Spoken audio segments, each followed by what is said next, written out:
வணக்கம் மீனராசி நேயர்களே, எப்படி இருக்கீங்க? ராசி மண்டலத்தோட கடைசி ராசியான நீங்க ஒரு முழுமையான ஞானத்தோடும் கடல் போன்ற ஆழமான மனசோட இருக்கிறவங்க. மத்தவங்களோட கஷ்டத்தை தன்னோட கஷ்டமா நினைக்கிற உங்க இரக்க குணம்தான் உங்கள ஒரு நடமாடும் தெய்வமா மத்தவங்க முன்னாடி நிறுத்துது.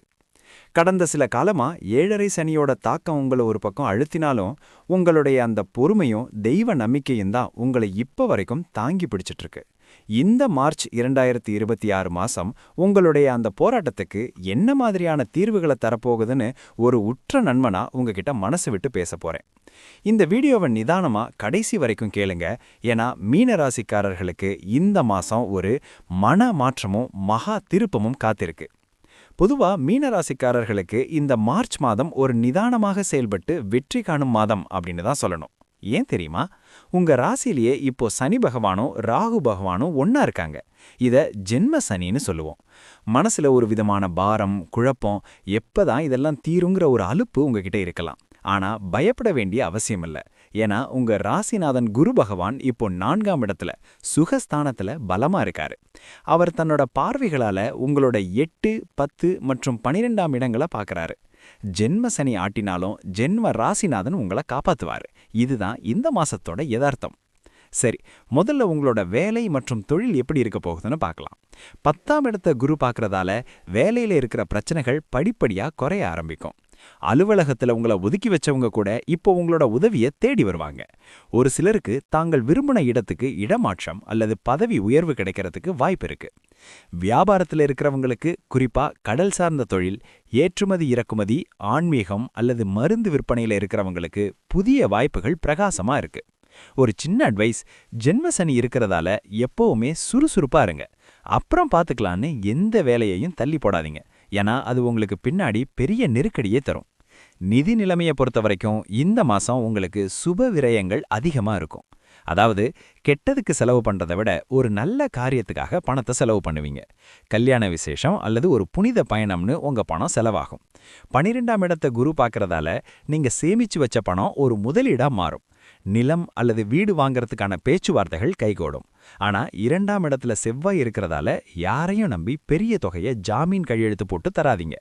வரவு இருக்கும், ஆனா அது கையில தங்காம ஓடிடும். ஆனா கவலைப்படாதீங்க, அது எல்லாமே உங்களுடைய எதிர்காலத்துக்காக செய்யற ஒரு முதலீடு மாதிரி தான். முக்கியமா பெண்கள் மற்றும் சொத்து சேர்க்கை பத்தி பேசணும். மீனராசி பெண்களுக்கு இது ஒரு நிம்மதி தரும் மாசம். 4ல குரு இருக்கிறதால வீட்டு சூழல் ரொம்பவே அமைதியா இருக்கும். ரொம்ப நாளா வாங்கணும்னு நினைச்ச நகை அல்லது வீட்டு உபயோகப் பொருட்களை இந்த மாசம் வாங்குவீங்க. வேலைக்கு செல்லும் பெண்களுக்கு அலுவலகத்துல கூடுதல் பொறுப்புகள் கிடைக்கும். ஆனா அதை நீங்க சாமர்த்தியமா சமாளிச்சிருவீங்க. வெளிநாடு முயற்சியில இருக்கிறவங்களுக்கு இந்த மாசம் பாசிட்டிவான ரிசல்ட் வரும். பூர்வீக சொத்து விவகாரத்துல இருந்த சிக்கல்கள் நீங்கி உங்க கைக்கு வர வேண்டிய நியாயமான பங்கு வந்து சேரும். 7ல கேது இருக்கிறதால வாழ்க்கை துணையோட சின்ன சின்ன கருத்து வேறுபாடுகள் வரலாம். அங்க மட்டும் கொஞ்சம் விட்டு கொடுத்து போங்க.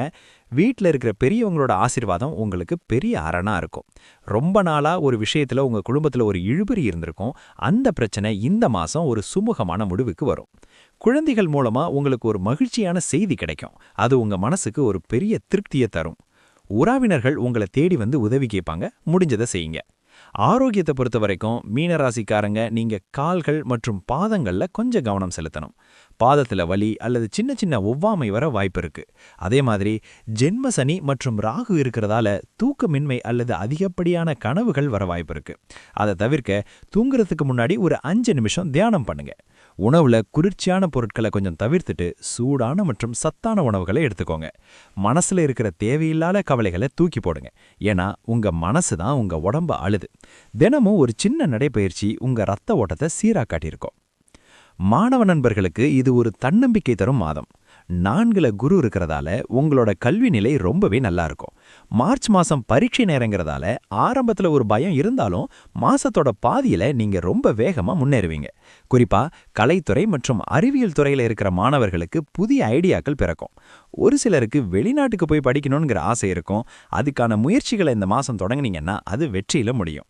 உங்களுடைய ஆசிரியர்களோட வழிகாட்டுதல் உங்களுக்கு ஒரு பெரிய வெளிச்சத்தை காட்டும்.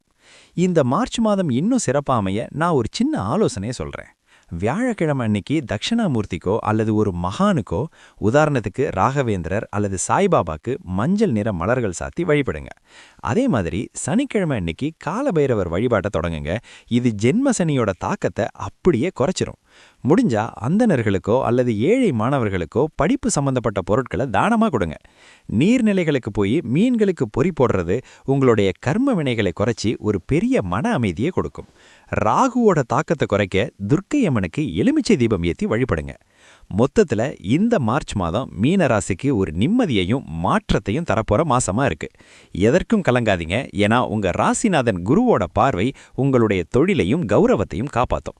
உங்களுடைய அன்பும் நேர்மையும் உங்களை ஒரு உயர்ந்த இடத்துல உட்கார வைக்கும். நம்பிக்கையோட செயல்படுங்க, எல்லாம் நல்லபடியா நடக்கும். நன்றி. அப்புறம் துல்லியமாக கிரகங்களை கணித முறையில் கணித்து நம்ம தமிழ் நண்பர்களுக்கு இலவசமாக சொல்லி வருகிறேன். மக்களே, மறக்காமல் சப்ஸ்கிரைப் செய்து கொள்ளுங்கள். ஓம் முருகா துணை.